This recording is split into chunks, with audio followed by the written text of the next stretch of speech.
feedback is, and so that's the game plan. If the feedback is people want more Devil's Contract, then I'll go back and do that as well. There's always other stories to throw in there in that universe, so that's kind of the game plan right now. But try not to take on too much, and I normally don't. I try to stay away from the Hollywood talk, saying I can do this and do that. I see a lot of people that want to make comics talk a big game, and how they got this epic 100-issue shit planned, and you just, as soon as they start talking like that, I just check out. I don't believe most of that stuff anyways. So all right, cool. Nick, what are your thoughts? I kind of went in with Purity as like I knew I always wanted to be a 15-issue series. Now the way I crafted it, it kind of just surrounds Satan. Satan is just kind of like that anchor in the universe. So I was thinking of doing like after 15 issues of Purity, as like what Dan mentioned, and I want to expand the universe a little bit with Satan being like that common anchor in like everyone's story, that like if there's like a villain, or there's always going to be an underworld of some sort in the universe in general. So it kind of opens the door for that. But Purity, her standalone series, is definitely like 15 issues. I already wrote the ending for it. And then we're launching issue 5 first quarter of 27. So 10 issues left I have, but I'm gunning for it. All right, cool. Now, Lau, how long do you think it's going to take you to get to that last issue? My goal is by like 2030. So 3 years. If I could keep it, like if I can keep maybe like 3 new issues of Purity a year on top of the other things I'm putting out, I think I could hit it, but I have to really at least 3 issues. Gotcha. All right, cool. Listen, that's fair. At least you got a plan. Good, thank you. You know what I mean? I mean, that's important, right? Yeah. It was definitely this was the most planned out story I've ever written, because a lot of the books, and I'm very guilty for saying this, is sometimes the books I'd done in the past were kind of like I was like writing them as I went, and then I would get stuck. But Purity, on the other hand, I went in writing a beginning, middle, and end before I started drafting like issue 1, issue 2, issue 3. Like I have like a 5-page essay of what I want to happen. So yeah. Right. Cool. Mm-hmm. Sean. Yeah. So I have 3 different series right now. Today's I'm talking about is the Recon Universe one-shots. So I plan on doing 4 one-shots of this universe. I already have number 3 written. So as soon as we fund this one, then my artist will be going into number 3 on that one. And we already planned for December. He's going to do the art for the 4th one, and that'll be done with the Recon Universe. I could always go back to it. The way I have the one-shots, really, it could branch out each one-shot into like a 4-issue miniseries if I wanted to, or if it was popular enough to continue kind of thing. But that's the plan right now, is 4 issues and a trade for that one. My Scaled Key, which was from the Hospice universe, it was originally planned as 3 issues. The first one's done. I already have the second one written. We haven't done the art yet, but I could do that one. Really 2 more in a year when I get to it. Right now, the Recon is the focus for this year. And then the Fog Within, I have originally planned. That was my first issue I ever wrote. Everything is already outlined. Most of the scripts are already done. And I planned it to be 12 issues. And we're already almost done with the 5th issue. And this is only 3 years into writing in general. So that one be a little bit longer, because that'll be spread out between the Recon and the Scaled Key issues. Just trying to go back and forth, keep artists going on the different things, so I can continue on doing like 3 or 4 at least Kickstarters a year. And so that one'll take a little bit longer. but that's what I'm focused on right now is the smaller stuff and trickling in the Fog Within in between all that to continue on. So, All right, cool. Mr. Dudley. Yeah, man. There's some developments occurred that's come from putting the wind in the back of my sails finally, as it relates to Judah Fest. I'm trying to. I'm talking to some people about actually picking it up. So obviously, you know, when you get that letter of intent, you got to get it done. So I'm planning on doing 7 graphic novels because the people I'm working with only do graphic novels, right? So there'll probably be 3 chapters apiece, and so I'm looking to have them done by 2030. So it's gonna be 7 graphic novels, yeah. So I'm trying to get 2 done a year after summer. Know what I mean? Like 90 pages here and there, right there. So I think it's doable. You know, as we discussed during the time when I was on you guys, what I call a rehabilitation show. I've started to work on my time scheduling, man, a lot better. So that's been helping out a lot. And you know, I'm starting to parse a lot of my responsibilities over here. Imagine those to the younger members, because you know you want to bring them up for later. I'm not gonna be doing it forever, obviously, right? So, yeah. So Judah Fest, I'm working on. That'll be again. Even if I don't get it picked up, it'll be done by 2030 because I don't have all the time on Earth, right? Obviously, Right. Because I got other stuff I want to do.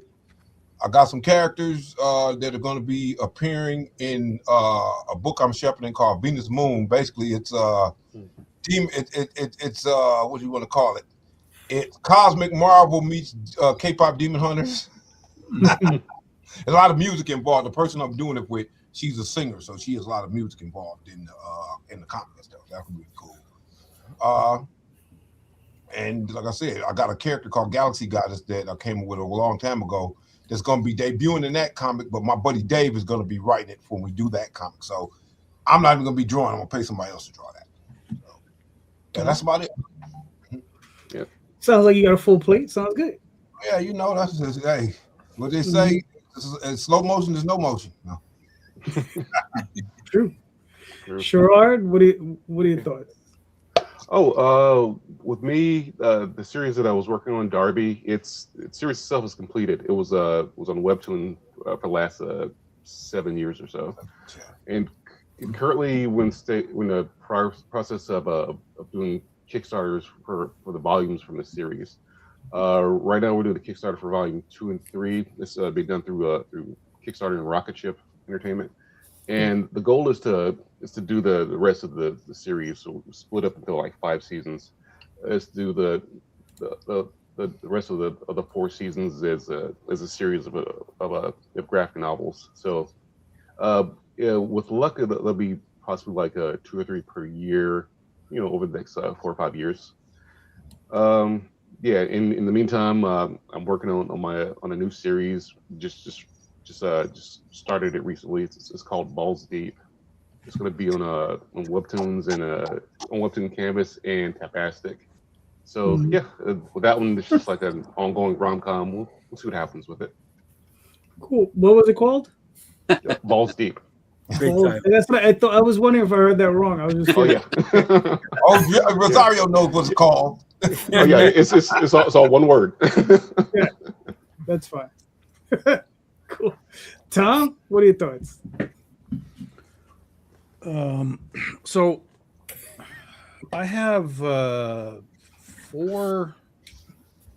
series. I have 3 series that all have designed finishes. And then there's other books that have come along that are more just sort of open-ended. We can just kind of tell stories until we just decide we don't want to tell stories anymore. But with Penny for Your Soul was always designed to be 7 issue miniseries to go through each sign of the apocalypse, all the way down to, you know, Revelation and doing all that kind of stuff. So that's still the plan. And then we've been doing like little spin-offs from time to time. We had a Joan of Arc spin-off, Mary Magdalene, stuff like that. So it wasn't like we just went straight through those 7, but we've done the first 4. So that only leaves us with 3 of those left. But everything is different now. When we started, we used to do these monthly books and send them out through Diamond, and we were in that system, and everything was moving fast. But now with Kickstarter being our primary method of doing all this stuff, everything is sort of forced to slow down. So with that, then we have Critter, of course, which I fully have always planned to get to issue 100 on that book. That was sort of like the built into the story concept is where do we get how does this character land after that at that 100th issue, and then Legend of Oz has a finale, and so does Ursa Minor. So I guess there's 4 titles that I have like specific endings for. And I was thinking about this the other day, actually, a couple weeks ago. I was like, I got to get some of this finished. Because if I get it finished, it gets off my plate and I can focus more on the other products that need to be finished. So, like Ursa Minor, I was looking at it like, okay, if I paste this out and I tried to figure out like where would I need it to go to end, how many issues and so on. I was like, all right, so we'd have this and this and this, and it would be like 3 volumes of 3 like hardcovers of like 3 volumes. So it'd be like 9 volumes and 3 hardcovers. Like the omnibus thing is in my brain now. So it's it's weird because that's dictating to some degree because that's in my head. Like I can't have like 3 volumes in one and 4 volumes in one and then like 2. Like no, it's 3 and it's 3 and it's 3. Like that's just the way my head works. It has to be that way. That ADHD and OCD is like kicking in too hard. But within that context, I was like, okay, so if I did this is how long it would take.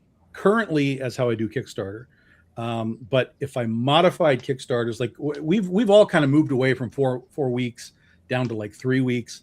Mm-hmm. I'm looking at this as like, do I just do 2-week campaigns and just start turning and burning this stuff? Like less concern about playing the game of this stuff. Like, oh, we hit this much and we hit this much. Just go, man. We're already at a point where we know we're funding this stuff. We already see the situations of like, we have this first opening weekend that's usually good. It flattens out for a week or 2, and then we have a big finish at the end. So screw the middle. Just take out that middleman and just say, look, it's 2 weeks, guys. This is it.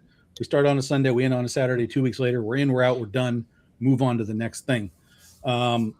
So that's kind of part of where I'm looking at all of this.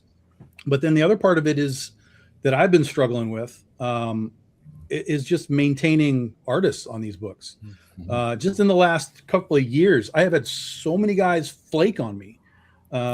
It's driving me up a fucking wall. I went like 10 years with guys that were like consistent and with me, and here they are, and here they are. And then when those guys moved on to like Image and Marvel and stuff, and I had to replace them, it has been borderline impossible to get anybody past about 3 or 4 issues. And for me, the consistency of the art is part of what I do. So I keep trying to reach out like, guys, I'm trying to make you a part of what we do. Like this isn't just me going like, hey, do you need a job for 6 months? And then you go off somewhere else. But that just seems to be what like art is now. It's just like it's just a job, and then they're moving on. Job and it's moving on. That's really hard to lock in people to be like, I want you to be here. I want you to be recognized with this book, right? But that's really hard.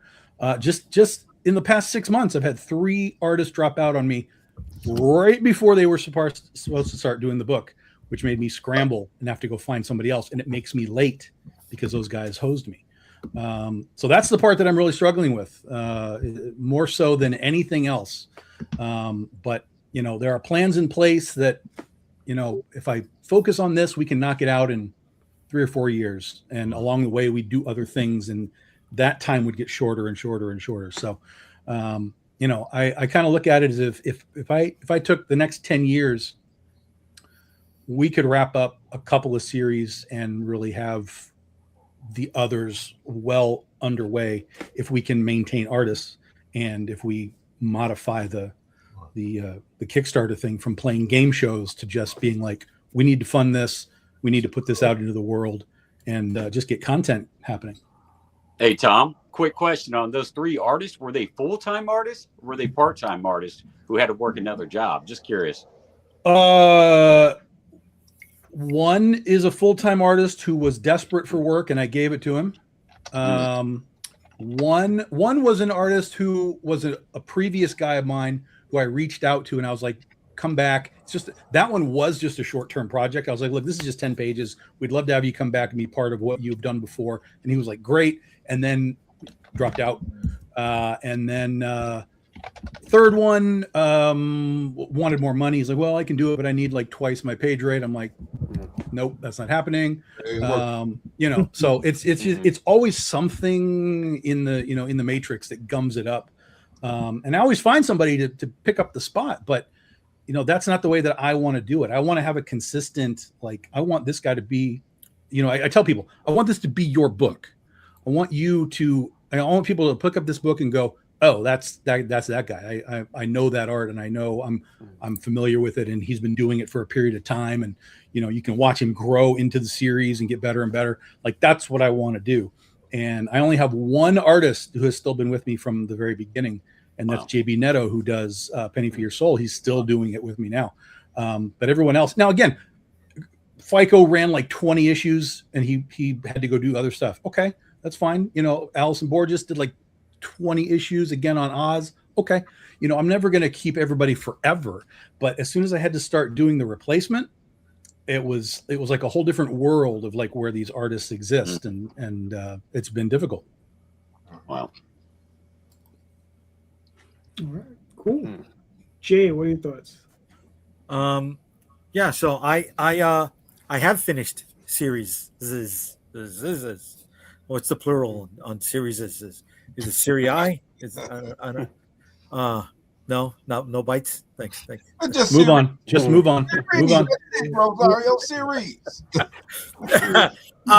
No, so I play my stuff as miniseries, right? Let me complete the arc. Let me get that done. Let me tell that story. And if people bite on it, I'll keep moving. Like Shield of the Interceptor, I did 2 mini arcs, right? And I combined that into one trade. People bid on it, so I am doing a 4-issue follow up to that, right? And that's a full arc. Curse of the Dragonstorm, that was a 3-issue mini. Unstoppable Origins, that was a 4-issue mini. New York versus the World, that's going to be a 5-issue mini. We're working on 4 right now. The Dead Princess Vicky. Oh, excuse me, the Storm Chasers, the thing I started off with, that was an 8-issue mini. That's done, or maxi. What do you want to call it, that one? The Dead Princess Vicky Styx, trying to push that to 6 issues, and if it keeps on growing, I'm going to keep going with it. But like it was said over here before, I finish up the arc, I put it to the side, so that way I have room to work on something else, because the plates are always spinning, the mind is always fucking running. I can't sleep at night without having to exercise some demon in my mind that'll give me any chance to close my mind, shut my eyes. But yeah, the delay, like Tom says, also comes from my collaborators. Vicky Styx, I had a fucking problem with, right? The very first issue, I had somebody run, and after that was done, he went to go work with Valiant. Then I had somebody that we thought was going to be locked in, a professional who wanted the top dollar, and he got 11 pages done of 3 issues, and it was like, fuck. But in a way, it was good that it happened, because I took it in a totally different direction than what I had ready for him. So it kind of worked out in my benefit, even though it took him almost 2 years to get out fucking 11 goddamn pages. This guy was a pro. This guy was a pro who wanted. No. Oh yeah. He's not a professional. No. He was a really good artist who worked at Marvel and DC. Yeah. Right? Yeah. Who was a pro, well, he was a pro grifter. Well, I guess, yeah, that would probably be, the best way to put right? it. Yeah. Because professional means that he would have gotten the job done because he's a professional. Okay, fair That's enough. what professionals do. Excuse me. He has legitimate credits with established industries. Okay, because it wasn't just comics he had done, right?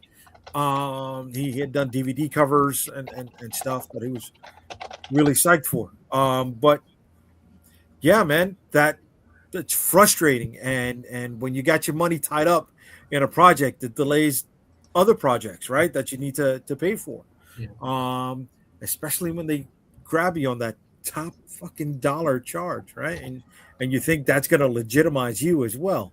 Yeah. And you pay him in advance. Yeah. And I don't do that. got caught with the. You did with- get caught. I mean, oh, you know, with the blah, blah, blah, blah, blah, blah, blah, shut the fuck up. You know, that's what I got caught. And that's why I got a chip on my shoulder. Right? I don't want to. I don't want to be a fucking asshole. I don't want to be a dick to some people. Right? But I'm tired of getting burnt. I'm tired of my work not getting out there. Yes. Do I have fucking delays? Like a son of a bitch. Right? But it's not always my fault. Most of the time, it's not my fault. The work is there. The money is there. Right? It's always, oh, well, you know, while I'm doing these pages, I'm also going to be doing pages for this guy. And then it turns into, oh, I got contracted by one of the majors and I'm going to have to finish, you know, the last 6 pages of your thing. And you're like, consistency is key. Not just, you know, not just from issue to issue, but from page to motherfucking page, man. Right. And from what it sounds like too, like at the very end, if they owe you like say like 5 pages and they're doing all the other gigs, they're definitely going to like hack out your pages, which is the most frustrating thing ever. Oh yeah, bro. That's come back too. You know, Tough job. Yeah, like so in my personal, because like even as a colorist, I've experienced that in like weird avenues because like I've been on books where like the penciler has gone AWOL and then the inker has to play catch up and then the inker just suddenly just falls through and then everything is on my shoulder and all of a sudden I have to color like a 22-page issue in a week. And so I've seen that, but one gig I remember working on, the writer did it very well where he put it in writing, he made agreements for the whole team, and they're required to have like 2 to 3 pages of whatever their job was a week. And they gave them a calendar, they gave them a whole schedule. And there was like a weird warning system of it. Like, you know, the first strike, just a little slap on the wrist. Second strike, production was delayed. Third strike, you're thrown off the book. And I've actually utilized that method with all my projects where I hire artists on. And some might say it's like kind of being a little bit of a control freak, but it kind of keeps those artists that I've hired accountable and like on their toes a little bit. And it's reduced, I wouldn't say completely eradicated, but it's reduced that issue for me where I just have it in writing and I always revert back to that schedule, be like, hey, you agreed to this, just FYI, like, you know. It's been my experience that I always found that you have to set hard deadlines. Speaking as an artist and a writer myself, it's like any work that I've done where like for a client that said just turn it in whenever. For me, that's going to be whenever I can get it done. But if I know that the client needs it done in a month, then come hell or high water, it's going to get done in a month. Yeah, because that's for sure a hard deadline. That's when it has to go to print. Even like this, even if you have set a deadline where you have like built-in like a built-in 2-week buffer time, saying that you want them to turn it in like March 13th, but in reality it needs to be done at the end of March. At least that lets the artist know that hey, this is the hard deadline. You get it in here. Then it'll come out. And even if they missed that deadline by like a couple of days, then at least you know that hey, this work's still getting done according to plan. Okay. No, I come from right. Yeah, and also what else? Yeah. The deadlines. What you've been implemented already with your schedule and the tiers that works really well. Mm-hmm. Well, I come from role playing games, so those deadlines are super hard. You remember probably with Sherrod? Oh yeah. Yes, indeed. Them was hard. Wasn't no playing around, so you had to get them done. So I take that to comics and stuff too. Even though I'm doing my own comic, nowadays I know, hey, I got only this 24 hours in the day. I got to get this done, then this done, and this done, and I can't be mucking around, man. So That's right. got to self-police, in other words. Oh, that's all of us.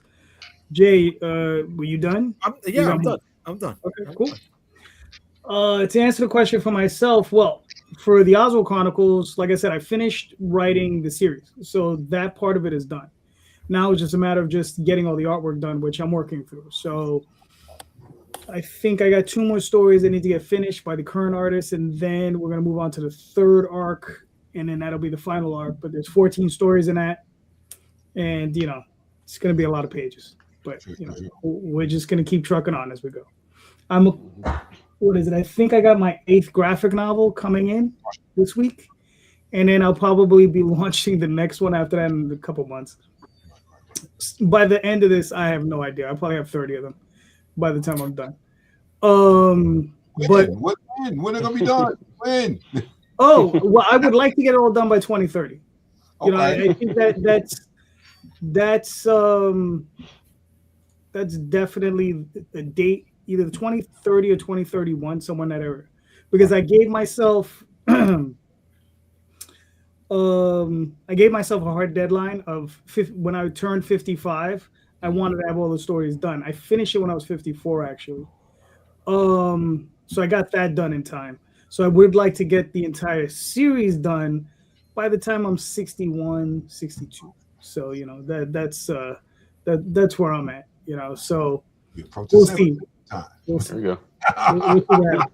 Magi's Grace. The final issue is already illustrated. I just got to get that colored and released. That'll happen later on this year. Dreamweavers.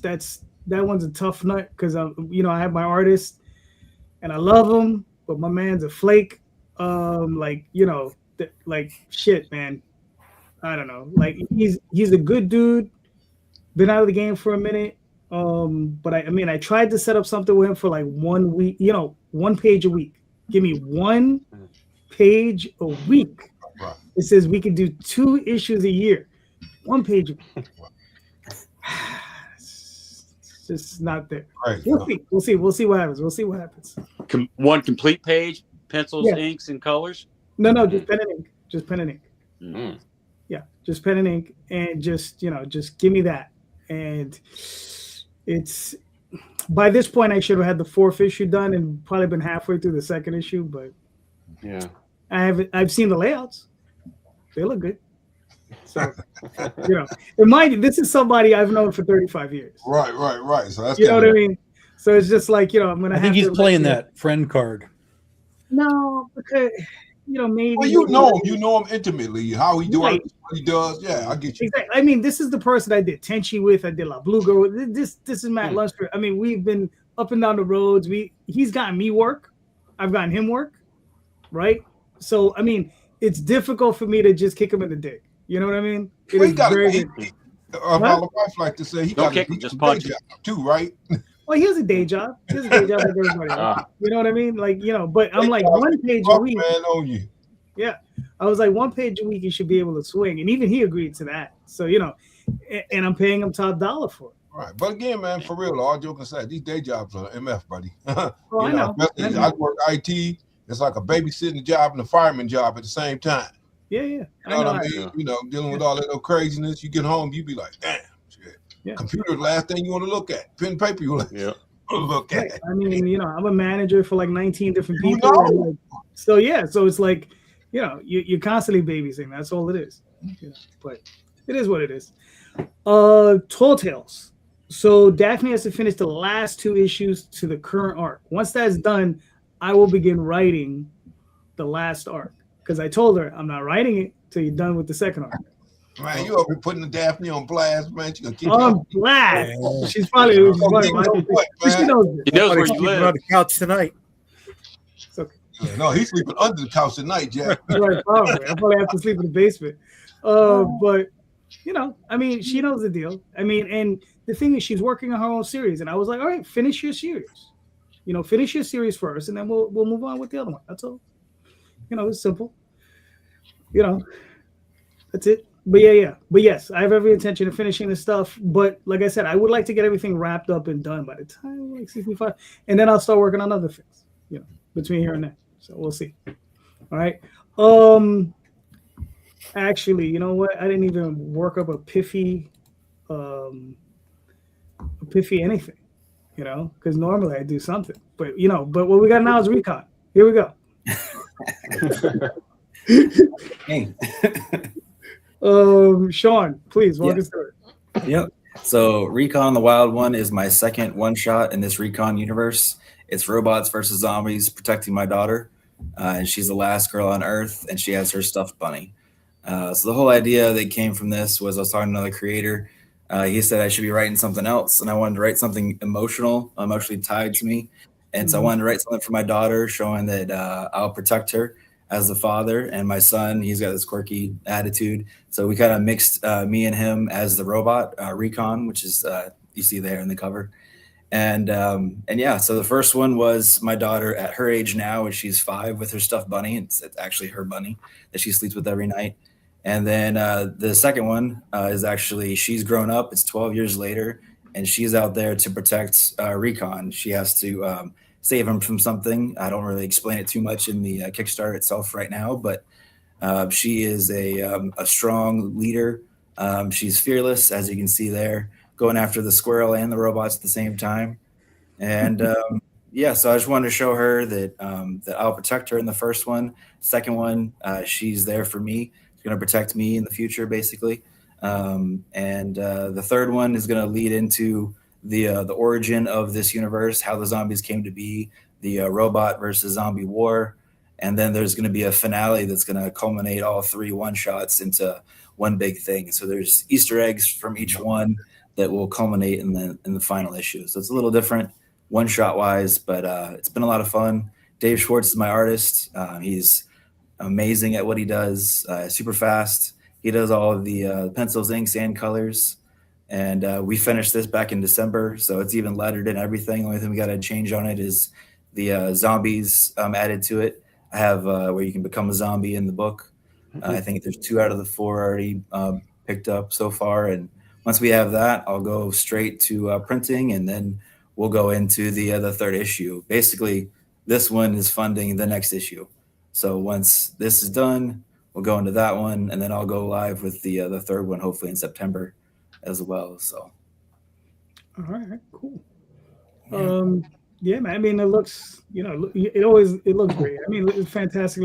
I love the stories. Appreciate it. You got another 4 days. You got a few bucks you got to make up, but I don't think you're gonna have an issue. So everybody, go check out Recon. Yeah, and one thing too that I have, I put out to the followers is basically, if we get to 3,500 tomorrow night by midnight, I'm gonna reveal another character. So I gave a little teaser of a new page on one of the updates and out on the socials. And if we get to that, then I'll be showing this new character that's a pretty cool one that I've had in my back pocket for a while. All right, cool. Very nice. Very nice. I like it. Go check it out. That's good.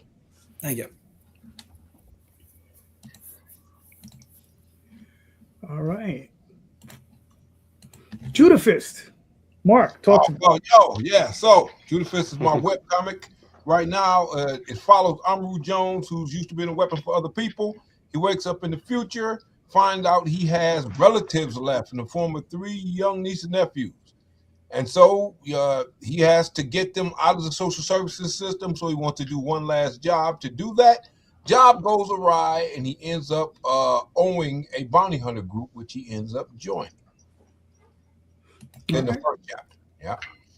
Very nice. Now, you said you're looking to release this. Yeah, I'm gonna. So basically, right now it's a webcomic. So I'm putting new pages. I got 3 new pages coming up in the next 2 weeks. They're already done, just waiting on to get lettered. And I'm going to, so what I do is I put it out by volume right now. So I'm by chapter. So this chapter 1's out already in hard copy. Chapter 2 I'm working on right now. Chapter 3 I'll go ahead when I get chapter 3 done, or actually when I get chapter 2 done, I'll do a Kickstarter to get it all colored. Mm-hmm. then just go ahead and knock chapter 3 out, and then I'll put it out as my first volume, which is going to be a graphic novel, and I'll be doing that before the year 2026 is out. Gotcha. Very nice. All right, I like it. And then what's the website? It is. I think I got it on here on the. Do I have it on here or no? JudahFist.com. Yep. Yep. JudahFistTheComicSeries.com. JudahFistTheComicSeries.com. Yep. I like it in black and white with the gray tones. I don't know if it needs color, man. Hey man, look, I'm a color. I'm from the '90s, man. I gotta have some color, bro. Okay. It looks Thanks, good though. I appreciate it. Thank you Yeah. so much. Yeah. You know, and the thing is, here's the sad thing about it. I prefer, I like black and white too. But man, if you really want to make any type of like, you know, an impact, it has, unfortunately, it has to be in color. You guys ever read Lone Wolf and Cub 2100? No, I read Lone Wolf in color. Yeah, it came out from Dark Horse, dude. This guy, Yeah. he used to do. I can't remember what comic he did. Jose Luis Velasco did this book, right? Mm. That colors are gorgeous, and that's what made me really want to be like, hey man, I gotta color this book, bro.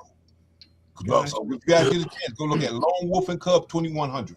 2100. Nice. Dark Horse put it out. All right. Oh, Darby. All right. Darby. Oh yeah, Darby Do is. you want me to play this video? Yeah, go for it.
All right, cool.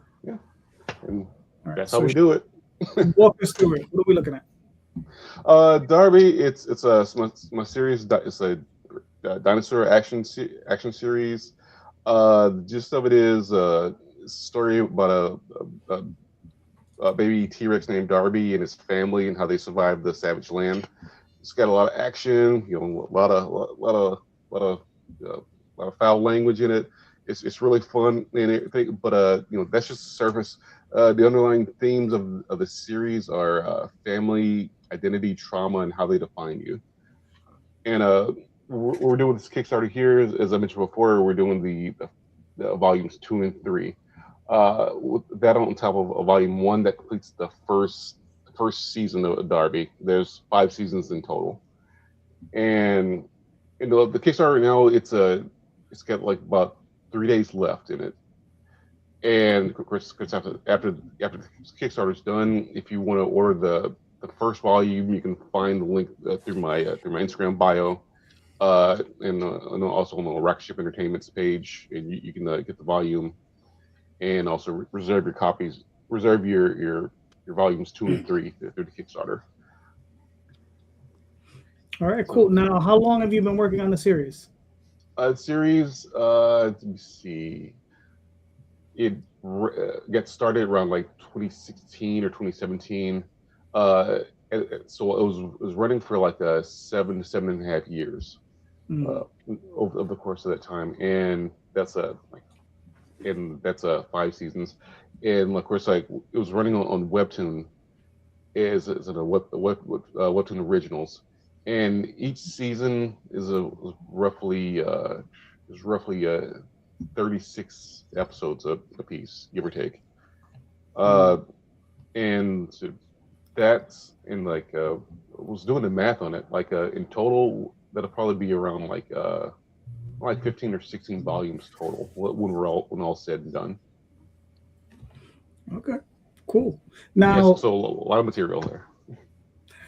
yeah, how you said about how many pages does that equate out to? I think Rough. we did a count on the first volume. I think the first volume was close to 200 pages. Mhm. So like the volumes 2 and 3, they're gonna be, I think they're gonna be between 100, like 188 and 230 pages, give or take. Okay, you said there's Uh, going to be about 5 volumes. oh, in total, when we do all 5 seasons, it'll be roughly 15 or 16 volumes. Oh wow. Okay, so about 3,000 pages, roughly. Oh yeah, yeah. Wow. You'll need entire shelf space for for all the books. Right. That's the Right. goal. All right. Cool. I mean, yeah, man, looks awesome. I mean, and it's still running on Webtoon? Oh yeah, the full series you can go to Webtoon, like subscribe, and of course they have a coin system, so you can pay coins to unlock the episodes, and you Right. can read the entire series. Okay. Cool. I mean, you got another 3 days left. You already met your goal, which is great. So it looks like you're Oh, doing yes. well. Very nice. Yes, I mean, indeed. everybody, oh man, go check it out. Darby is really, really good looking book. Absolutely, check it out, and also share the link with family and friends. The last 3 days, we want to get as many people as possible to check it out. Yeah. All right. Cool. I'm gonna put it in the chat so people can go check it out. All right.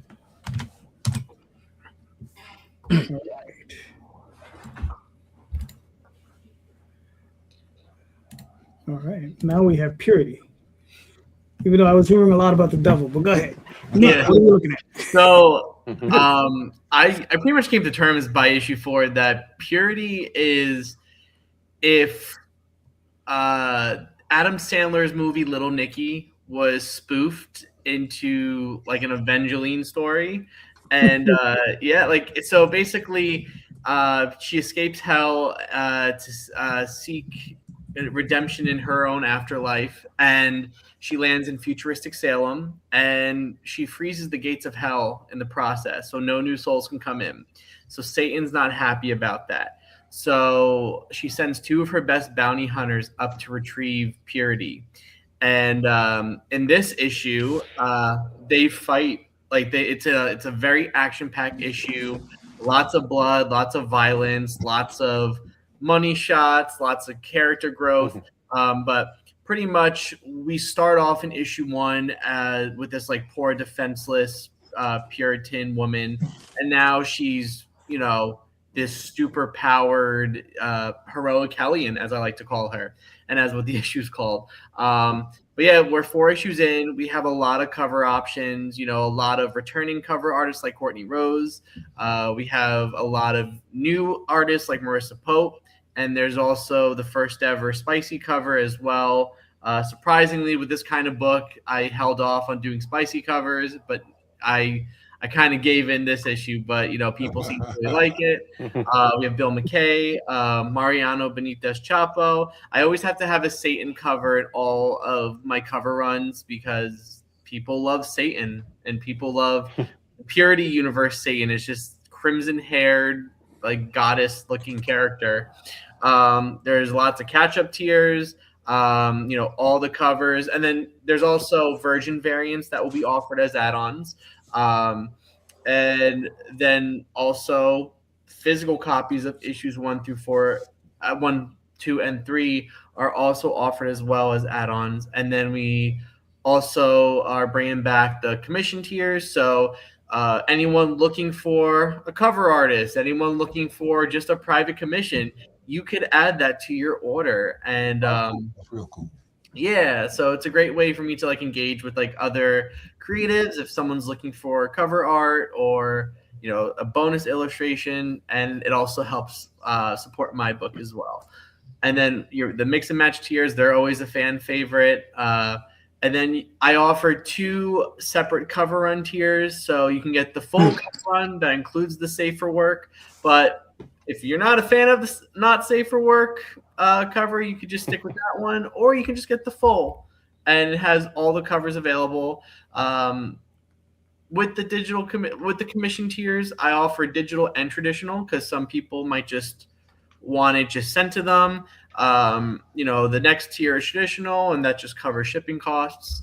And yeah, that's that's this issue. And we have a lot of cool stretch goals we're featuring. So every issue, I like featuring a new trading card as part of the stretch goal. So we hit a brand new Purity trading card by Dan Donnelly. He is a manga artist from Virginia.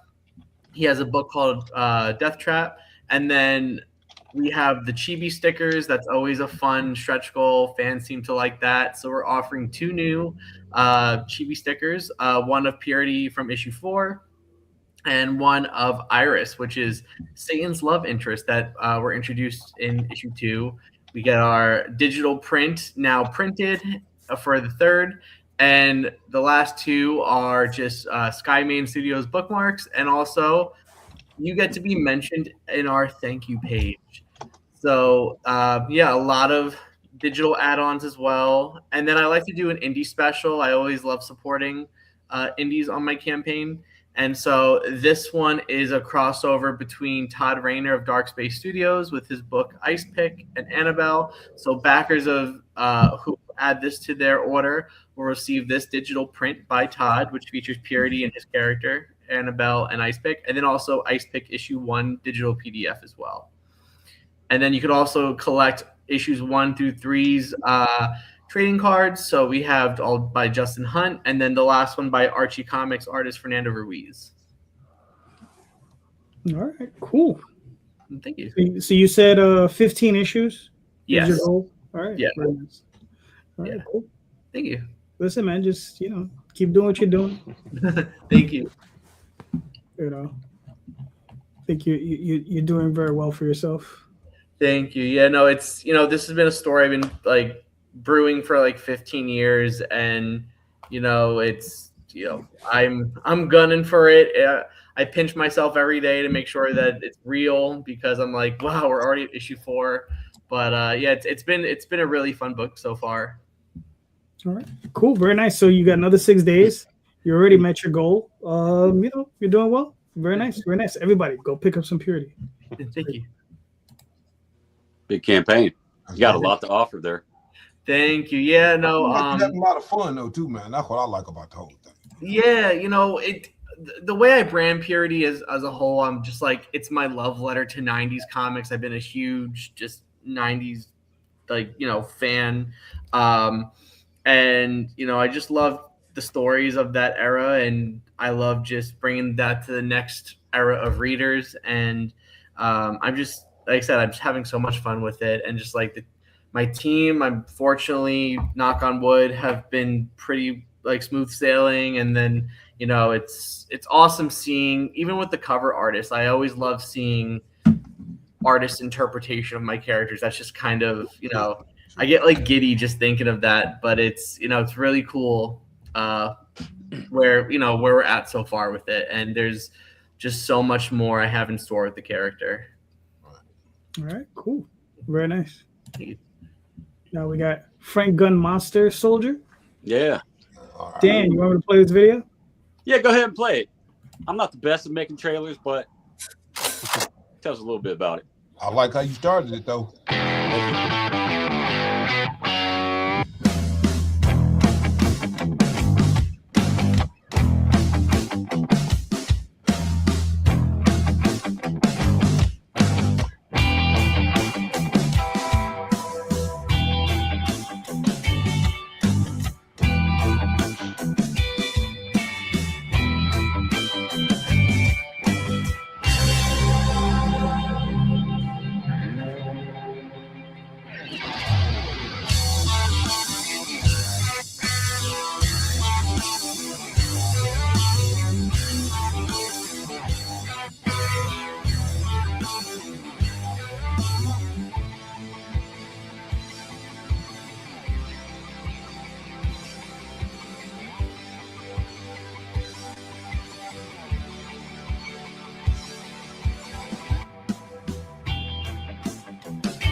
All right. All right. Yeah. So Frank Gunn is basically like, and I'm sorry I didn't catch your name. The last guy I talked about, like the love letter to the '90s comics. This is kind of my love letter to the old school comics of yesteryear, like Sergeant Rock, but also blended in with some of the EC comics. So the old war comics and the old horror comics. It was a project that was laying around for years that I had while I worked on other stuff. And so I just kind of dusted it off, partnered up with a writer this time, which is not my norm, but it turned out to be a great collaboration. He's a good editor, good writer. And then he also lettered the book. And so basically Frank Gunn is just, he's Frankenstein's monster that the Nazis created in order to turn the tide of the World War II. So what happens is the Allies send a covert team across the lines to find this secret weapon. And what they find in this destroyed laboratory / castle is Frankenstein's monster chained up in a lot of dead Nazis. So a little bit of mystery of what the hell happened. And so it's kind of, what do they do now? They have this monster, and what do they kill it or use him to their advantage? And so there's some PDF characters that some classic heroes that I'm going to sprinkle in the 4 issues. One of those is the Face. I don't know if you guys heard of that character. He kind of looked like the Green Goblin back in the day. So he had numerous books out, but he's one of the main characters, and so I did him with a twist. He's the one wearing the hood on his head, because when he takes the hood off, his face like stuns people. It startles them, and so he only uses it when necessary. And then like there's some other characters like Captain Battle and some other Daredevil maybe that I'd like to add in the next couple issues.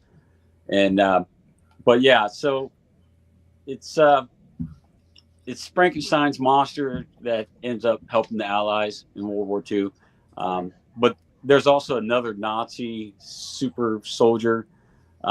It's kind of like their version of, like, what if Jor-El crashed in Germany instead of Kansas, right? It's just that's the main villain that they discover and have to take on in this first story arc. So we was able to do like a couple classic like vintage ads that you see in some of the comic books back then, some mock stuff. I did have some a vintage postcard, kind of like I don't know if the old Victory propaganda stuff, like support our troops and kind of things like that. That cover right there is kind of my thank you to Mike Mignola, even though it's nothing, nowhere near his level, but I just always loved Hellboy and his art, so it's my attempt. And then the other cover is kind of the 40s pinup girl. So, but yeah, I did traditional artist, and so I did the art, and PJ the writer did the lettering and edits on it, and it's 28 pages is the first issue. 27 of that is story and art, and then we started working on issue 2. It's going to take a couple of months to get to issue 2, because right now I'm currently penciling a book for another independent company. And then as soon as I get done drawing that book, I'm going to be able to hop on to issue 2.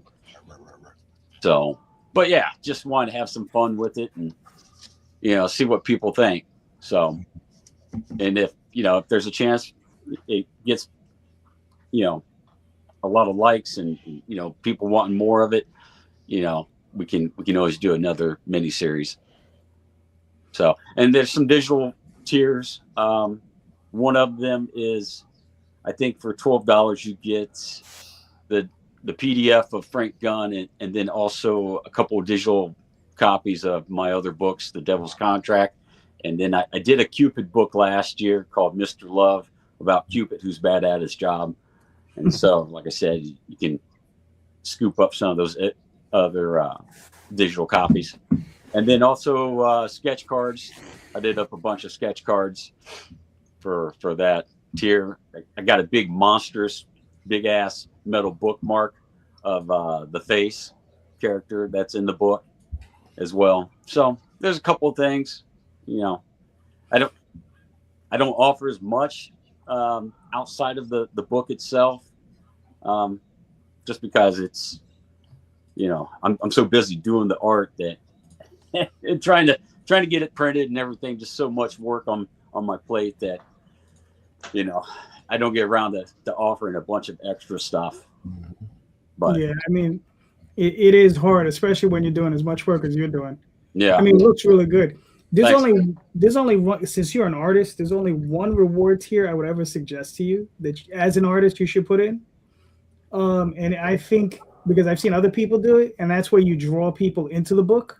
Right. yes, You know, not necessarily this issue, but they could be in the second issue. And people charge a premium for those. And folks, for some reason, they love being drawn into these books. I don't know why, but yeah, that's the only one level I would ever suggest. okay, I don't know if it'll work, but yeah, because that's the one that I see that works for like the artists. You know, yeah. I have to. Yeah. I'd be You know, 'cause- more than happy to do that. you know, you draw them in as, you know, a Marine Yeah, who you know is gonna die, some Nazi, Right, you know, right. some random monster in the background, a zombie or something. Right. A zombie, you know. If you know you're gonna draw them, they're just gonna be in there for one scene. You're like, oh yeah, there you go. yeah. Uh-huh. I mean, I won't draw them as a Nazi getting shot, but Well, unless they want to, hell, I don't care. right, exactly. You know, that's what I'm saying. If they were a Nazi vampire, who knows? Yeah, Right. Yeah. Something fun, tongue in cheek, that sort of thing. But I mean, listen, man, I'm really liking it. I'm feeling it. nice. know, nice. so- Thank you. Yeah, I mean, you got 23 days ago. You got a little bit of hustle to go, but you're almost where you need to be at. Yeah, But yeah, man, it's a good looking 35%. book. I like it, man. You know, Nice. you're 75% to your goals. So yeah, good looking. Very nice. Thank you. All right, cool. So everybody, go pick up Frank Gunn. All right. Yeah, that mug is dope. You know what's so funny? That thing kind of reminds me. I can see the Mike Mignola in there. Mhm. But I can see a horror influence in there from EC and like Bernie Wrightson and stuff right there. Yeah, right? yeah. But Yeah. it also has like Thank a you. freak Juan Dessonay look to it, man. Yeah, thank It you. looks like French comics too, man. I love French comics. Yeah, Calderon is a huge Mignola mark. Though. We love him. I wouldn't call myself a mark, but yeah, I'm a Oh, huge big fan. time, bro. I'm a big fan. I've seen the library. Yeah, I do. It is big. Because Tales from Tales, huh? Yeah, he has seen the line. That's true. I stand by my statement because of the library alone. Okay, Yeah. he doesn't have just the graphic novels, right? He doesn't have he has the elite of the elite when it comes to the collections. The shit that if somebody breaks into his place, he is throwing it at them to defend himself because He got a car They can't with stop Mike him Mignola's phone number on it in there, huh? Yeah, he got multiple collections from Mike Mignola. yeah. It's not one shelf. It's probably going on 4 shelves right now. Well, yeah, you a super fan then, buddy. Yeah. You know, I you know. Hey, We lost Dan. What happened to Dan? there you all go. right. I'm back. Oh, Dan, you're back. Sorry. Sorry, something was going down. Oh, okay. Mr. Tom, what are we looking at, sir? So this is the second leg of our 15-year anniversary for The Legend of Oz, The Wicked West. This is our BD16 anthology that we now have. Can I talk? Anthology? Yeah. I'll be right Anthology? Can I talk?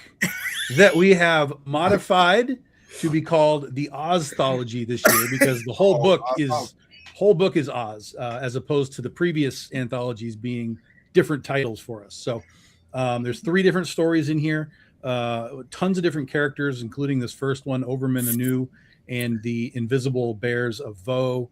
This is done by Samir Samau and Sean Lee. Then the second one is The Glass Cat. This guy has appeared in the series before. but we gave him his own little adventure. All right, it's all good. This is done by Sergio Rios and Todd Vertice.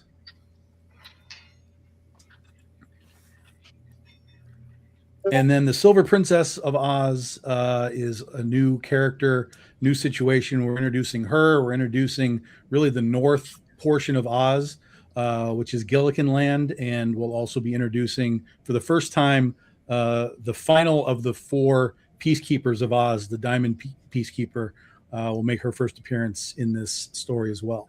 So we just unlocked the first stretch goal. At 6,000, we're about $300 away from the next stretch goal. Variant covers, super easy. There's 7 of them.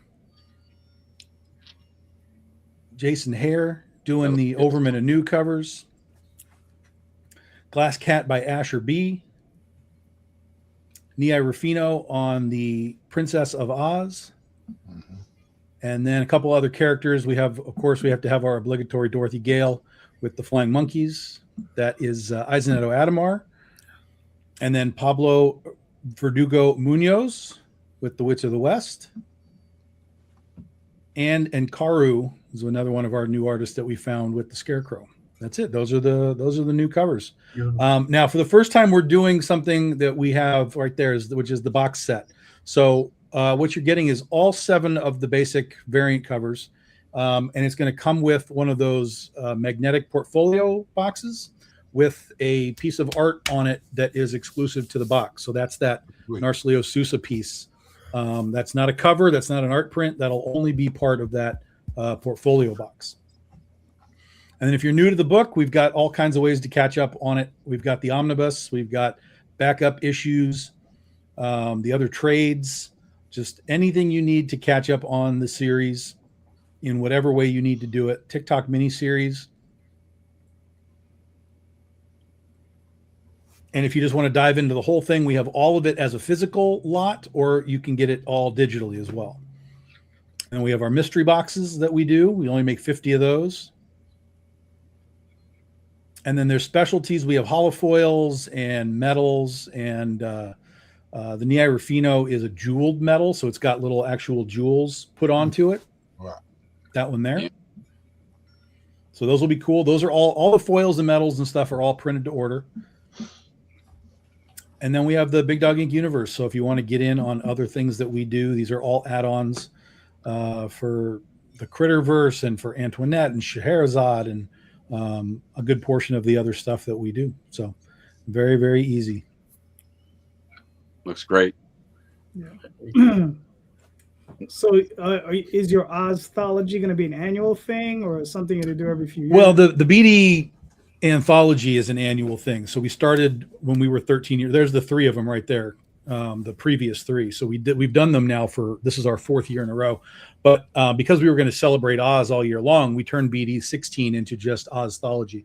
So next year we'll have the BD 17, but it'll all be Critterverse because we're going to be focusing on Critter next year. So we're modifying them a little bit as opposed to doing 3 different stories.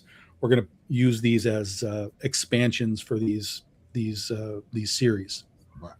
Have you taken that to a Wizard of Oz convention? Oh, absolutely. For the last 13 years, I've been going to Ozstravaganza in New York. They invite me every year. Sweet. That's awesome. Yep. Yeah. Very nice. So do you find that you sell more there compared to a regular comic convention? Kind of yes and no. Early on, because our book is not what you would call traditional, it was sort of a struggle to get those, because at these events, they're usually heavily purist, like the movie and the books, and like that's all they care about. Yeah. Even stuff like Return to Oz, the movie, they're usually kind of like, I don't know, that's not really Judy Garland, is not my thing. So it took me a while to kind of break in for those fans to be like, all right, like I said, I've done it for 13 straight years. So I was there the first year, they were like, I was there for a second year, they were like, third year, they were, and then like 4th year, like, why are you still here? Show me what this book is. And so the doors kind of started to open, and then sort of, I would say 9 times out of 10, they would buy like the first book and then come back the next day and be like, oh, you really do understand Oz. Like, this is not the Oz that we understand, but it's based heavily in what Baum created. And so I think that's why it works for almost anyone to read it. Is if you are a fan of Oz, you're going to know where all this stuff came from. You're going to understand that this isn't just sort of a bastardization of what Baum did. It's using his creation and just, implanting it into a different setting, which is like the Wild West, essentially. So while our Dorothy Gale and our witches all, have guns and shoot bullets and stuff, they all have powers that still match up to kind of what the books are. And just the tone and texture of it still has just enough of like L. Frank Baum in it to be, I guess, palatable for purists. So it's been good. It's an interesting show because it's an outdoor festival, Oztravaganza. So it's not like a Comic-Con. It's not like an indoor thing. It's like we're out in these big tents and stuff in a park. Right.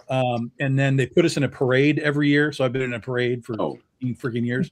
But I mean, the parade on Saturday, they bring like 30,000 people into this park. So it's pretty crazy. And there's all kinds of guests that have been there, relation. Well, the Munchkins used to come to this all the time, but they're all past now. So it's like the daughters and granddaughters and so on of, the original cast members come, stuff like that. Andre DeShields, who played the wizard in The Wiz on Broadway, I got to meet him.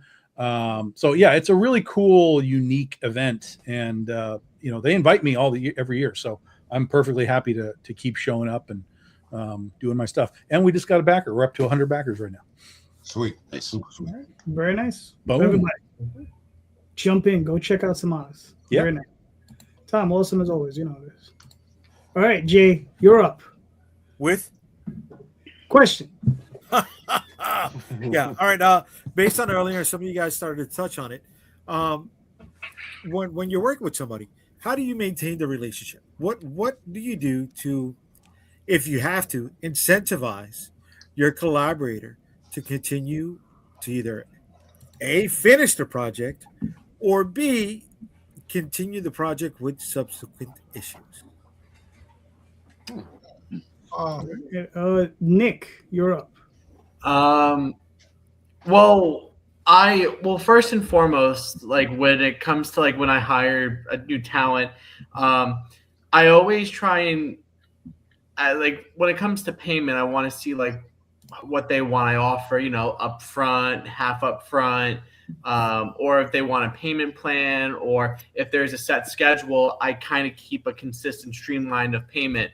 And, I feel like a lot of them can kind of, their mindset alters if they don't see money at some point. And so I try and meet them in the middle to like, I always pay them on time. I want to make sure they're paid on time, because then they'll remember that. They'll be like, like Dynamite or Marvel haven't paid me yet. It's been 2 months, but Nick has always managed to be on time with payment. And so I obviously, at first, like I said, I work with them and see what they prefer, because some even prefer, like when I hire cover artists, some even prefer payment upon completion.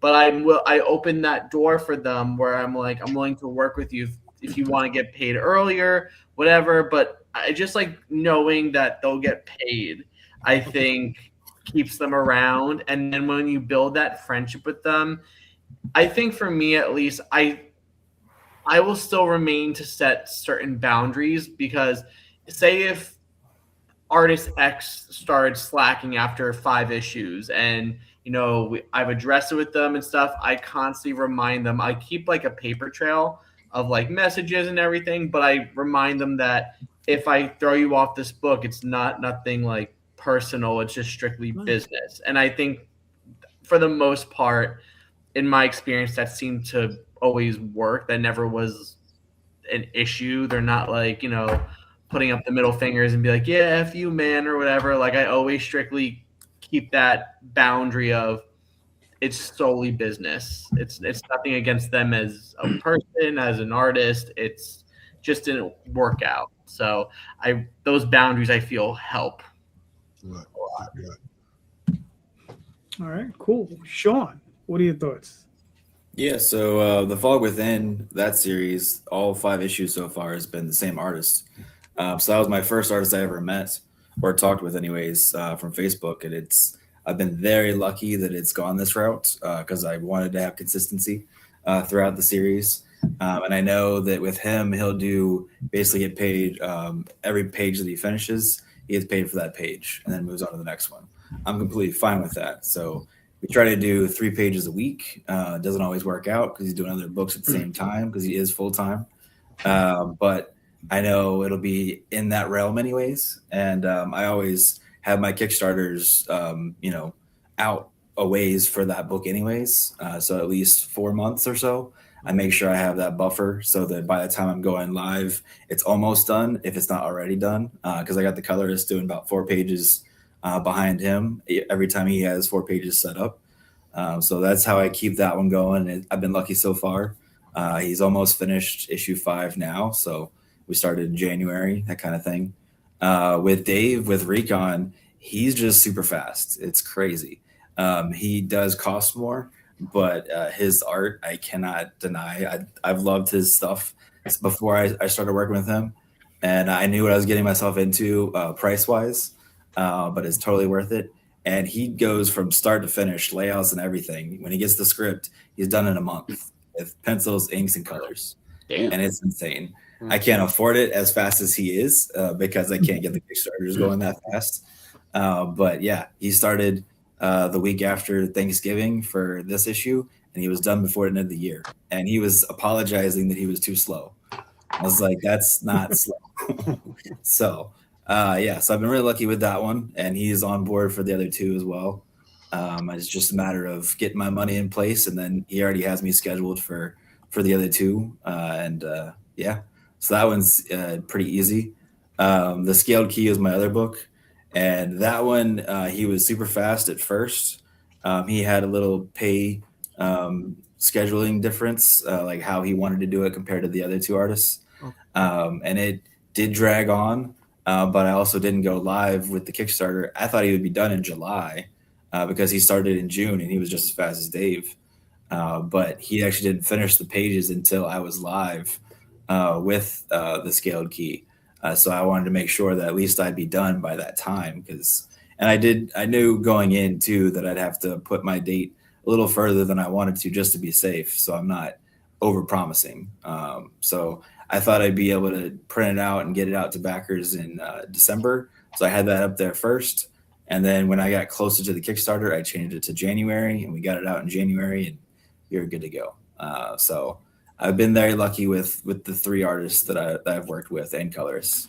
And I just want to continue that same thing with everybody moving forward. And I just know what I'm getting myself into with the Fog Within and with the Scaled Key of how it's going to play out. So I'm going to plan the next one accordingly. All right, cool. Mark, what are your thoughts? What thing is that we pay in chunks. So what, even like obviously anything that I do all the Judah Fist stuff myself, for the most part. But we do licensed stuff from people. We also do like jobs for other people outside of our Maximus group. So what we'll pay in chunks. So you get half. Let's say you do a chunk of 7 of pages, right? You get half when you show me the layouts. You get half when the pencils and inks are done, right? For that chunk, right? So that and one thing we do is kind of controversial. I talk to a lot, especially like the license stuff, whatever. Not the license stuff, but the stuff we do for other people. What we'll do, we'll work out something with them. We'll lower our rates if they give the artist, the writer, or whoever, if they give them if they give them a piece of ownership. And that's what usually gets people motivated. They know they got a piece of ownership, so if this thing goes any further than just comics, boom, they possibly sitting on something that's going to go multimedia or whatever, and they're like, oh, okay, I'm willing to take a chance on that. So that worked for us really well, actually. All right, cool. Sherrard, what are your thoughts? The majority of the time, I'm usually the one who's being hired for particular jobs. But when I do bring people on for like what Darby had a coloring assist, When I had assistants, I would usually pay them within a week after they send me the invoice for particular episodes that they worked on. And whenever I couldn't pay them within that week, it usually be like a clump of episodes, probably like a paycheck after 2 episodes or so, within the same month.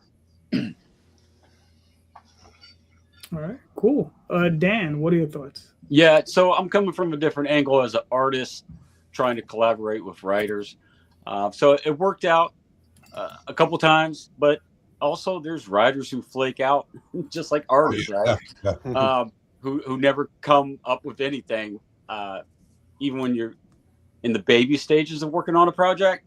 And I'm doing all the art of the characters, and even, you know, we have the plot and all that shit, and then the writer just like, yeah, I'm still writing some stuff. I'm just struggling to get anything down right now. And then a couple months go by, and then you got to move on to someone else. But like my last book that came out last year, Mr. Love, the Cupid book, it was a character that I had some short stories done already, and there's a writer from another company that saw my artwork and had me do some art for him. And then in return, I just said, hey, you know, if you're not busy right now, if you can help me, and we can work together and get this book out. And so we partnered up with that. And the campaigns are fairly small. So I'm not like promising, you know, going back to Hollywood talk. I'm not talking up a big game like, hey, man, we're going, you know, this is going to be huge and some shit like that. It's just, you know, let's work together, see how it turns out, and let's get a book out there printed. And so, like I said, I think we was both happy with the book that came out last year, and we're working on some more stories of that character with Frank Gunn. Kind of similar. I was doing Free Comic Book Day, and a guy came up. We started talking, and I had a superhero book that is, I don't know, about 75% of the way done for a trade. And yeah, the artwork's done. The writing wasn't done, right? The script and stuff. And then so I just took a chance on this guy. He wanted to write a superhero book. And so while we were working on that, I showed him some of the Frank Gunn pages I had, about 14 pages done, and the ideas behind it. And he's like, man, that looks great. And so we just kind of put pause on one project, jumped to finish Frank Gunn, just because it seemed like a lot of fun to do it. And it's been working out wonderful. I mean, I can't explain. Without his help, I don't know if the book was going to be as good, you know, because like I said, I'm not an editor, and I'm not the kind of writer that he is. So it's been working fairly smooth, but it's kind of the same premise. There's no money involved. I'm not paying them, but it's like, hey, let's do a project. And the only way that I have worked out is your payment is if we print, you know, several hundred copies outside of Kickstarter, then I will give you half of those copies. And so when we do shows together, because we live like half hour apart, so when we do shows together and we got some store signings booked already, you know, we can sell your copies of the book there, and you know, some store signings will sell my copies of the book, and so we figured that worked itself out, and then see what money's left over for issue 2. So, all right, cool. Tom. So it used to be when I started that people wanted long-term work. They wanted to come in and be like, okay, am I doing 1 issue? Or am I doing 5 issues? Am I doing 10 issues? And the more you could be like, this is a long term. They were excited to have a job for month after month after month after month after month. So they wouldn't have to like do a job and then have to find another job. They knew they were going to wrap up a book and there was going to be another script. We'll do it again. We'll do it again. And we'll do it again. Right. That just doesn't seem to be the case anymore. It just seems to me to be, well, I did this job and now I want to leapfrog myself somewhere else. Maybe I can get paid more somewhere else. Right. And there's nothing wrong with that. Don't get me wrong. There's nothing wrong with wanting to get more. And I've had conversations in the past with some of my artists where it's like, look, I can pay you more, or do you want a piece of this property, like we talked about? Right. I have never had an artist tell me that they want a piece of the property. They want a page rate, higher page rate, whatever it is. And I'm like, okay, I'll work with you. You've been here a long time. I'm happy to bump your page rate. If that works with you and we'll continue on, then we'll continue on. So, the question was, how do we incentivize?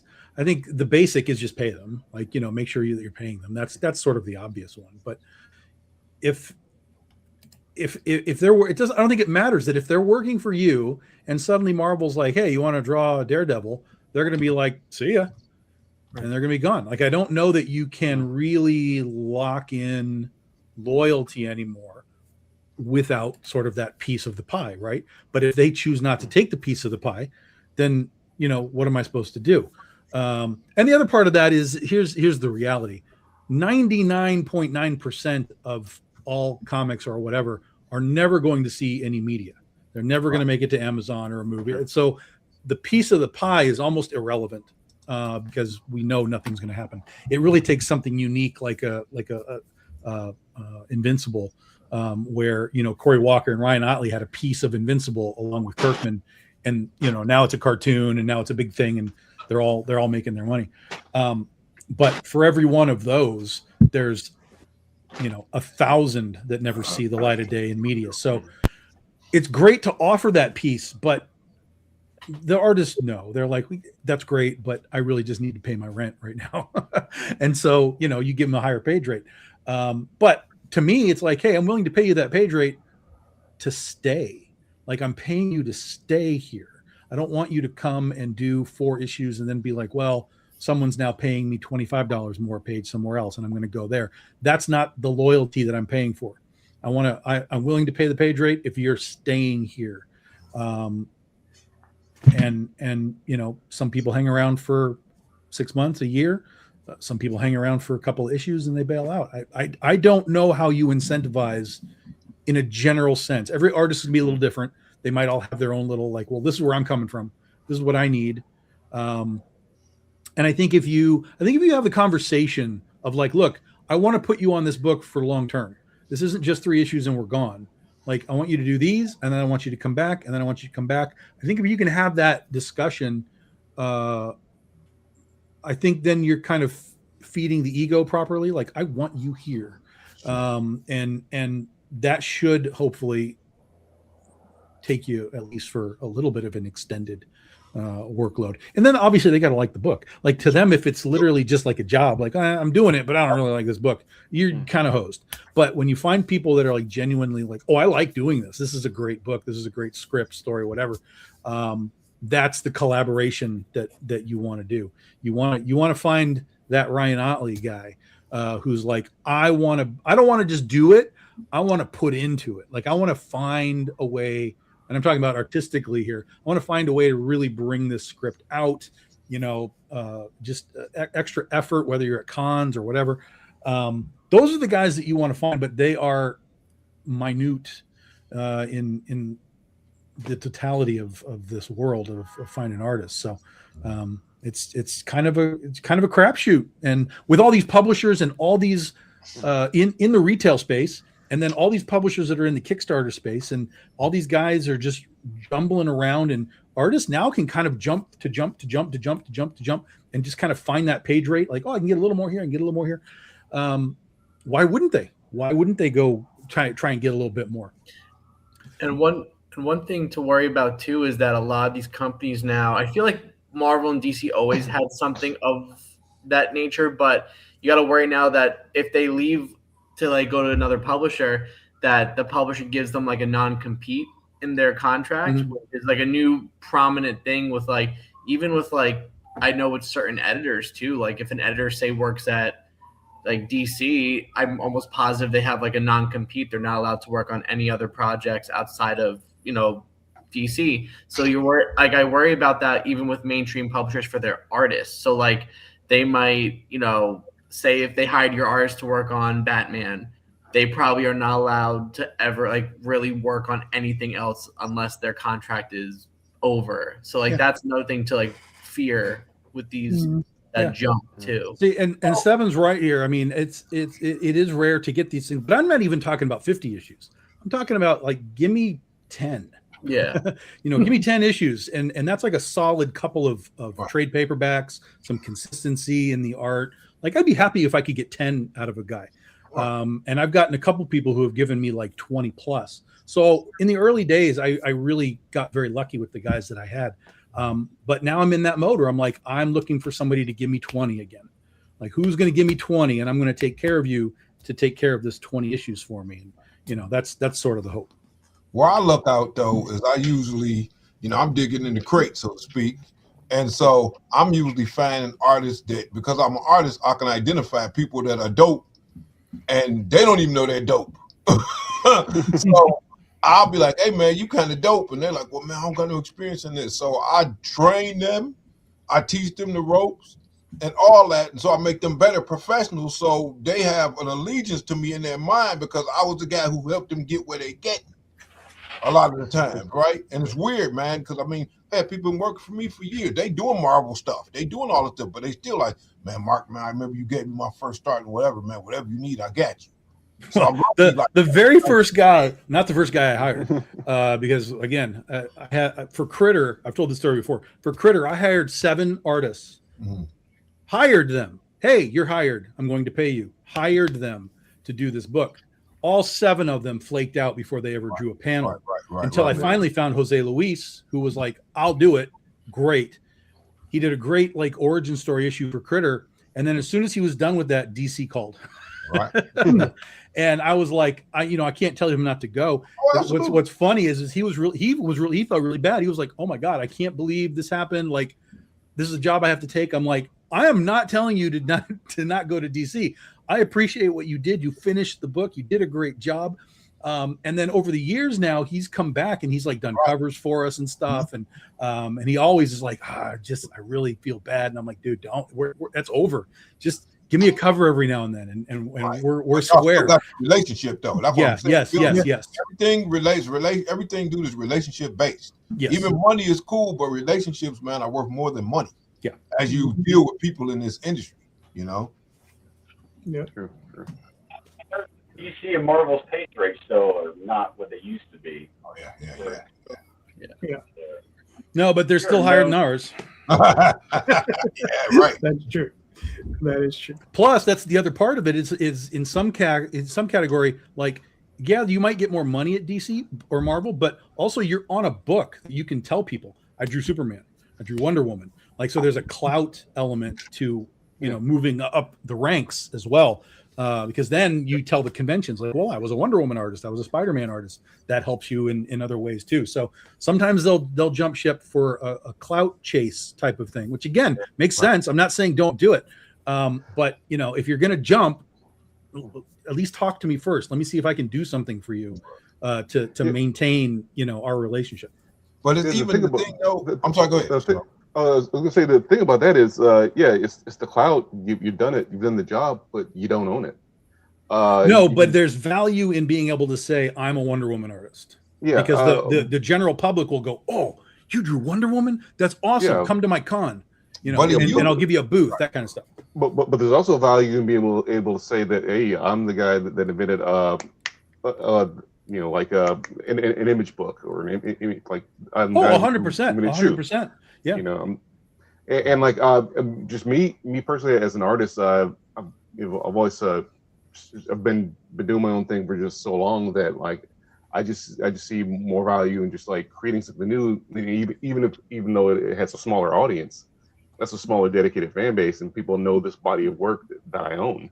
That I can always say like, oh, yeah, sure, that's the guy who did, the Derby Assembly. That's the guy who did Galaxies. Yeah, as opposed to like, he did this great run on Batman. Funnily enough, I actually did I colored a couple issues of Batman digital years back. But that's that clout's not. It's not really here or there now because that's old work. But to I add know, but that, though, Well, too, but see, I work with Nia Rufino, and she was a colorist for DC across Yeah. everything that they did forever. And every time she's at cons with us, I absolutely see people bringing old work for her to sign. sure. So they're aware of her. She made a name for herself in many ways. It's not just a matter of like, hey, I did 6 issues of Batman. Like, that's great, but you're right. You kind of need it to be an extended sort of period of time. It's not just jumping in and jumping out. But I think a lot of people just look at this short-term element like, oh, that's my opportunity. I'm going to Batman. Mhm. And then maybe they last 6 months and they're out, or maybe they go to Batman and then another editor's like, well, now we need you on Martian Manhunter. Now we need you over here. That's what happened with Jose. As soon as he left Critter, he was drawing Justice League of America, for God's sakes. And then he was just in the DC system, kind of bouncing around to all of the things that they were doing. So he got into that office space or whatever, and he's been there ever since. And now he's worked for everybody, Marvel and everybody. right? But you know the thing though about that though, man, is this: after Image punched Marvel and DC in their eyes, you know, they make sure that they don't keep people on the book for long enough to where they can get a name. They make damn sure of that, because they don't ever want to be punched in the eye like that ever again by, you know, depending on any artist like they did back in the, especially Marvel, back when they had every damn good artist, you know, that you could ever be back at that time. You know, they got punched in the face, and that, look, their lips still bloody from that. Yeah.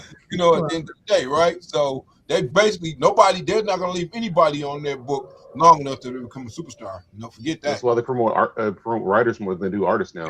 Yep. They have for the last decade or so. Yep.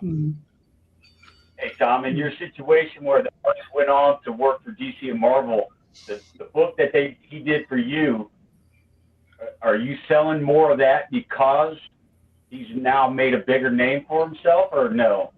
No, I wouldn't. No, I mean, the book, he only did the one book, and it was, 16 years ago now. So it is part of our trade paperback. So when I talk about the people that have worked on the book, I do bring him up, and I'm like, oh, here's Jose, and he's working over there, and the audience does kind of respond to that, because it shows that I picked the right guy, because if I picked the right guy and then DC took him away, like, oh, Tom had him first.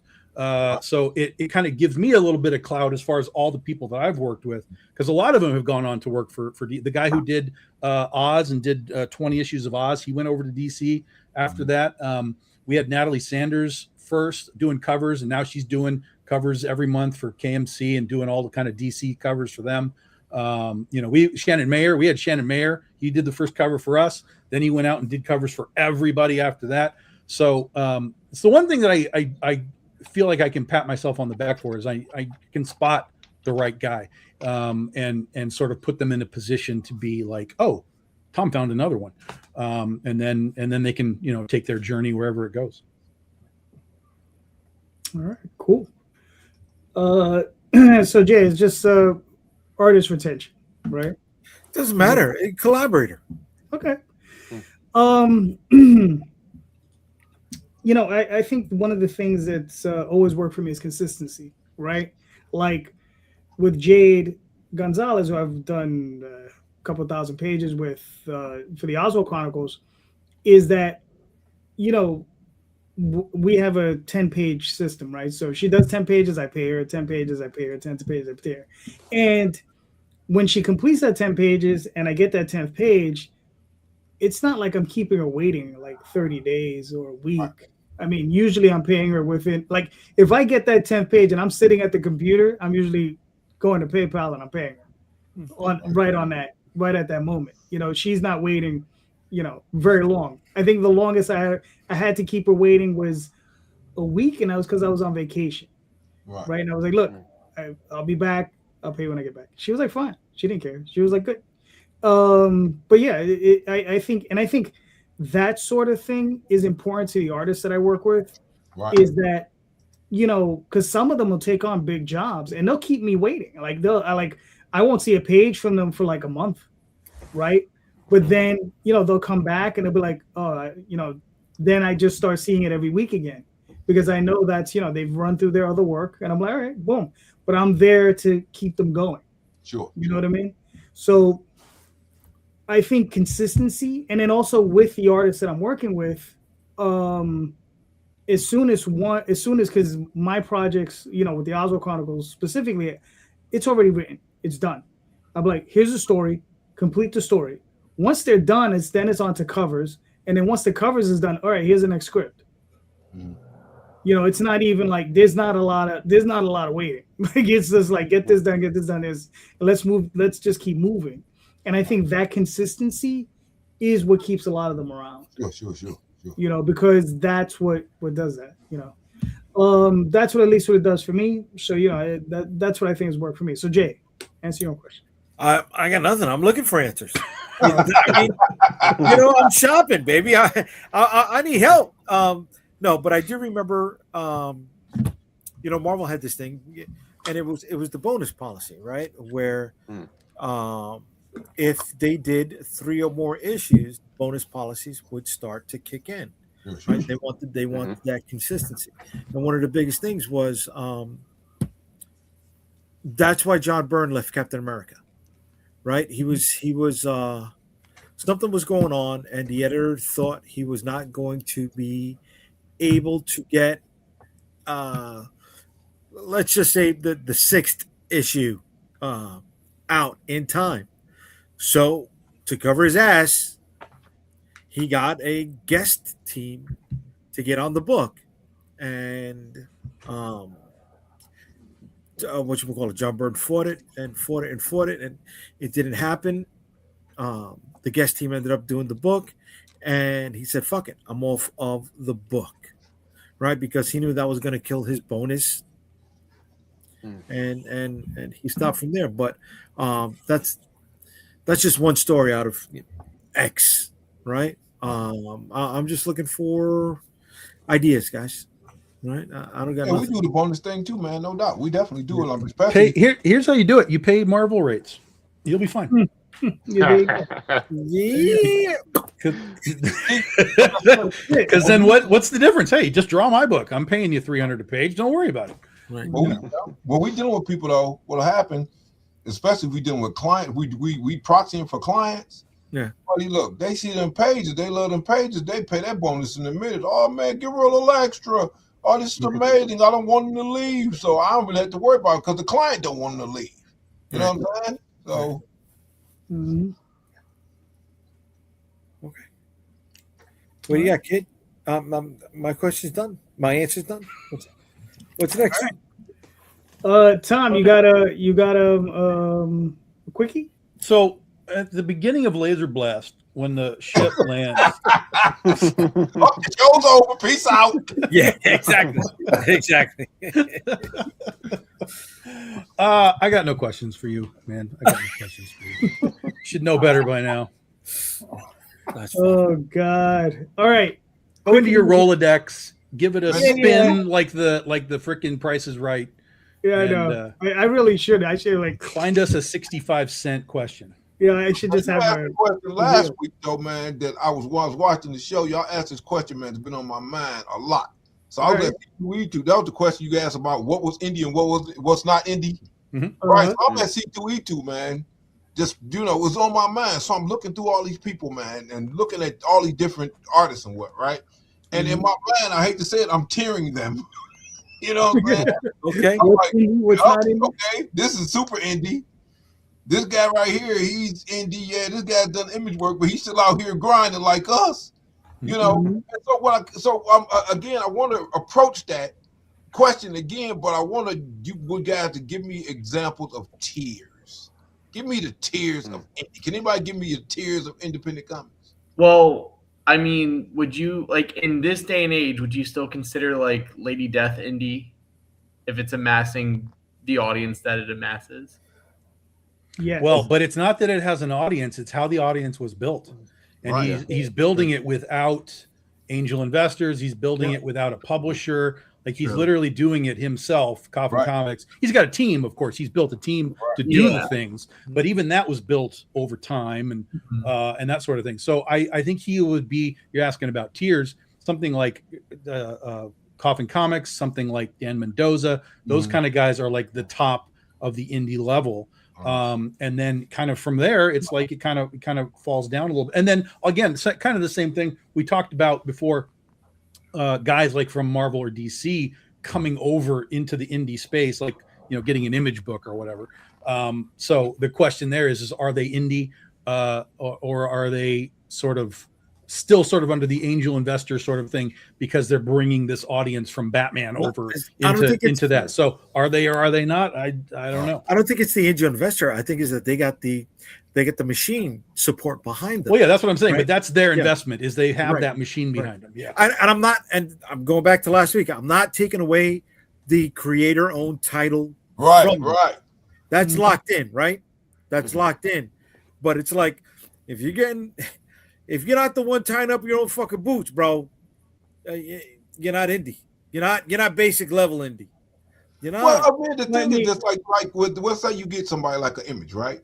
Yeah, you know, guess what? Yeah, they might print your book or whatever, but they just like the record companies. You get what I'm saying? You know, you ain't gonna recoup until you know how the record companies work. They'll give you an advance, but you better recoup that advance. You ain't getting a dime. So it's kind of like, you know, they work like the record companies, right? So, but it's still your business that you run. You have to pay your artists. You have to pay. They're not paying your artists. You got to pay your own damn artists. You got to pay your own damn, you know, editors and all that. So is that's what I asked the question, because are they indie, or like you guys, some people are saying, well, no, they're not indie. If you go into that music label thing, no, just because you got signed to Def Jam doesn't mean you're not part of Arista. You know what I'm saying? You're still part of the parent company, bro. Yeah, but what I'm saying is this though, right? You don't own your masters when you sign for Def Jam. As an independent artist, you own your masters. Okay, so let me roll this back. All right, so you're an Image. You're still paying your $3,500 for the marketing team and the sales team to push your book. Right. They take their 15%. We're not paying into that. They take their 15%. Right? We don't have that. But still, again, my thing is this. At the end of the day, look, the reason I asked about it is that, again, you still responsible for paying your dues. Of course you're paying your You know what dues. I'm saying? And Look, again, when that's you not work taking for away the Marvel, you're not creator own. responsible for paying your dues. Marvel pay your dues. You're not. I'm not taking away for the creator own. Everybody in this panel, 100% indie. I think that, right, That's but I fucking think locked in, creator B. owned, I think creator owned is a part of the indie space. That's Hey, what let me ask you guys something. Would you guys consider Kickstarter indie? Because comparatively, like anyone and everyone pushes their books through Kickstarter. You know, they're all you know, independently owned companies or subsidiaries, whatever.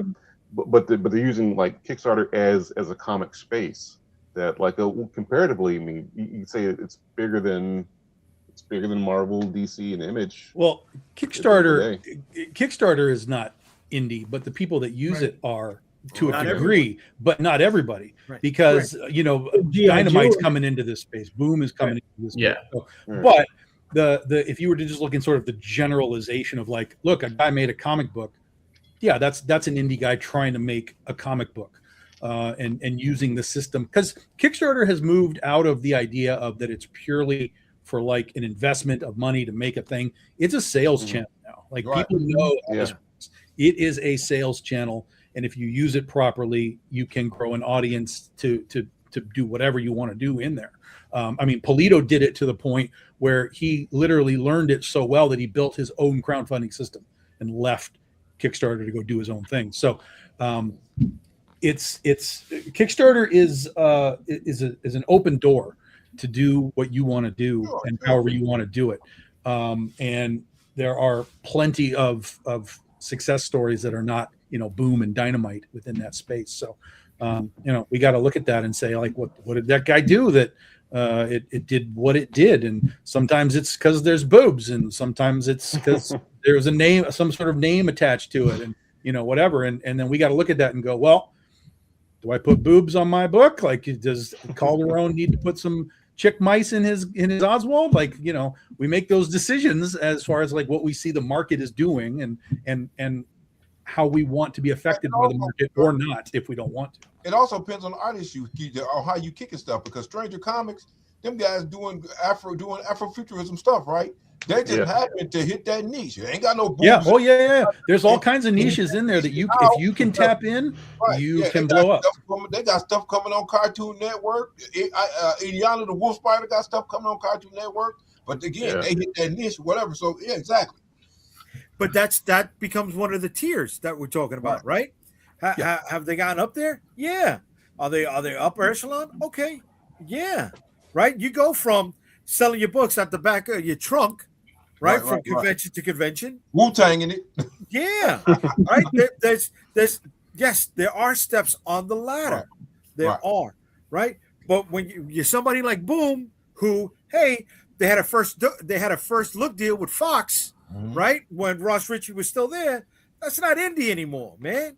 You know what I mean? That's investment money coming into you, Pop.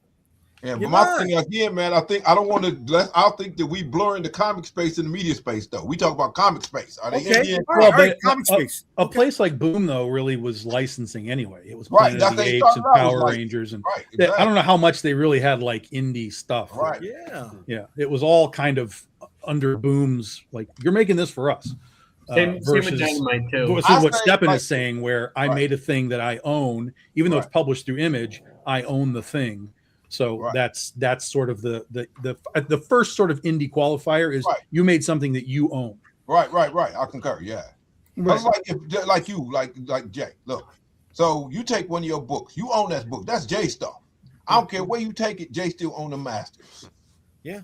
And you can tell them what to do, and if you don't want them to do what you want to do, they can tell them kick bricks. That's power, man, and they got that power. Right at some point, right? But okay, we get to something, right?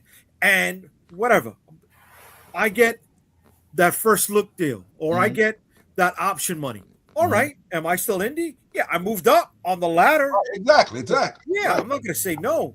I'm not going to say no, right? But at some point, I don't want to use the term you've sold out, right? But you signed off. As long as Jay owned your master, as long as you own the master, you ain't saying shit. What I want to know right now, and this is the most important thing, because Steppen is here. We have to ask this question. Oh yeah, Steppen, when is the Sunstone Cinemax series coming out? We need the Sunstone Cinemax series 7. Spill the beans. If you sold the rights to it, you're no longer indie. Right, exactly. Others. You're very much dependent. Yeah.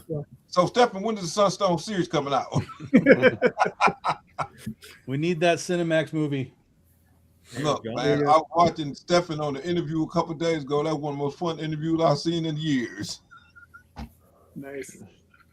All right, gentlemen, this has been a blast. We made it to hour 2, so let's wrap it up. Let's start with Dan. Dan, where can they find you and your work, sir?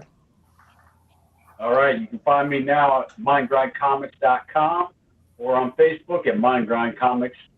And I'm always posting stuff on Facebook on the latest art and latest project. All right, cool. Nick, where can we find you and your work, sir? Primarily, you can find me on Instagram, X, Facebook, at Nick Capone Art. I also have the Skymane Studios Instagram account as well, which I actively post on too.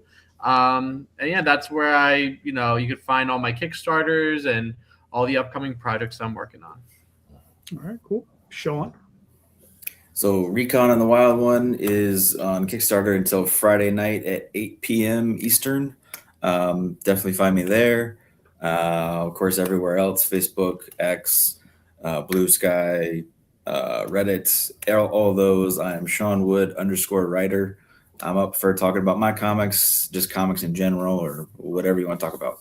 Come find me. Cool. Mr. Dudley. You can find me at JudahFistTheComicSeries.com for the webcomic. You can also find me over at ImaginosWorkshop.com for everything else I do. And Imaginos Workshop on Instagram too for what we do. Yeah. Very nice. Sherrard, where can I find you? You can find me. My handle is Sherrard UR. It's SHERARDYOUARE. You can find me there at Instagram, TikTok, Blue Sky, and that'll same handle for all my socials.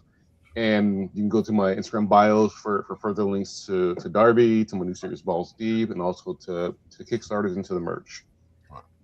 Cool. Mr. Tom.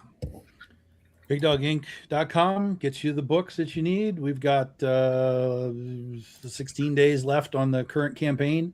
That'll lead us into May for our last issue of Goth Day. And then I'll be on the road quite a bit in the summertime, and I'll be making my return to San Diego Comic-Con this year. So anybody that's going to be at San Diego, come find me at the Antarctic Press booth. Nice. Come harass you at the Anarch Press booth. Antarctic Press, yes. Yes. All right, Jay. UnstoppableComics.com. You can find all of my social media links on the website. Then on Friday nights, you can find me with this guy and then with this guy on Comic Book Streamland on YouTube. Just talking shit to each other, right? And talk about more comic book stuff. Oh my god. You know, I'm never gonna retitle the stream Laser Blast. I'm not, okay? It's just not gonna happen. It's just not gonna happen.